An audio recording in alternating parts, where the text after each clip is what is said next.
Assalamualaikum Pak Sastri. Ini ada studi kasus dari pendidikan program guru penggerak.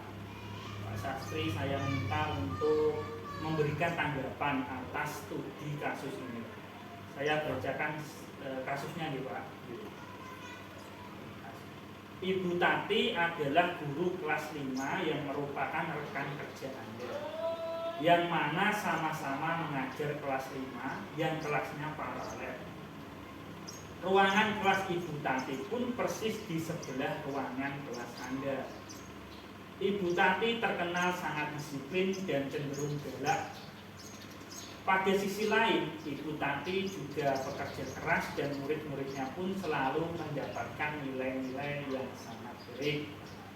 Sebagian murid-murid sangat takut kepada Ibu Tati, dan sebagian lain bisa menyesuaikan diri.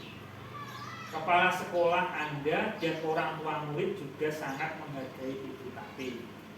Suatu hari Anda mendengar tangisan seorang murid dan pergi keluar untuk melihat asal suara tangisan tersebut.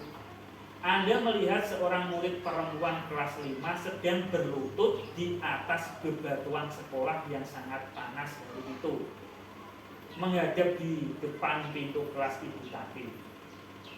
Anda melihat Ibu Tati tampak tidak menghiraukan suara tangisan muridnya dan tetap mengajar seperti biasa. Namun Anda bisa melihat bahwa beberapa murid di kelas Ibu Tati mencoba untuk mencuri pandangan keluar kelas melihat temannya yang sedang menangis dan berlutut di terik matahari. Menurut Pak Sastri, apa yang harus Pak Sastri lakukan? Kemudian, apakah guru lain dapat menginstruksi di mana saat itu ada guru lain yang memiliki wewenang atas kelas yang dipimpinnya? Saat itu kan Bu Tati sudah ada di kelas. Dalam kondisi ini apa yang bisa Anda lakukan? Apakah Pak Sastri menginstruksi mengapa dan bagaimana? Tolong Pak Sastri di pendapat Anda tentang studi kasus ini. Ya, kalau menurut saya itu kan merupakan wewenang dari Ibu Tati. Sementara saya sendiri tidak mempunyai wewenang di tempat itu, kelas itu. Tapi dalam hati atau apa namanya,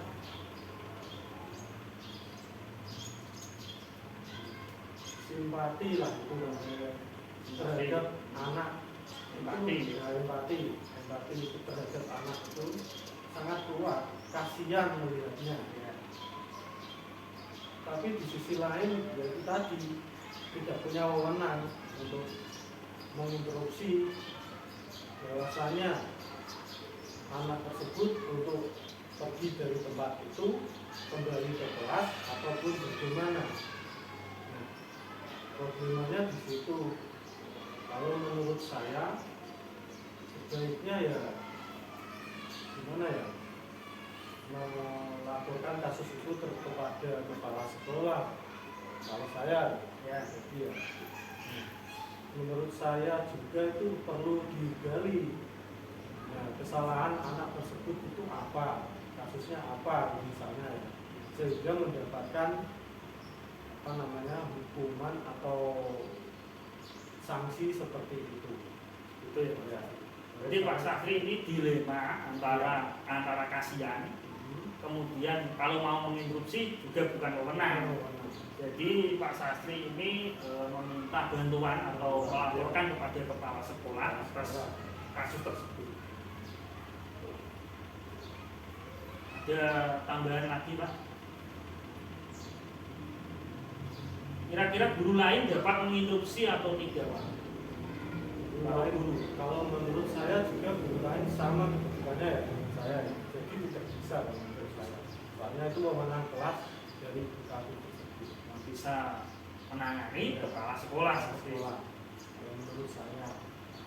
Ya, terima kasih Pak Sastri atas tanggapan studi kasus permasalahan antara Ibu Tati dengan murid. Memang dalam kehidupan kita itu ada dilema namanya dalam membuat suatu keputusan.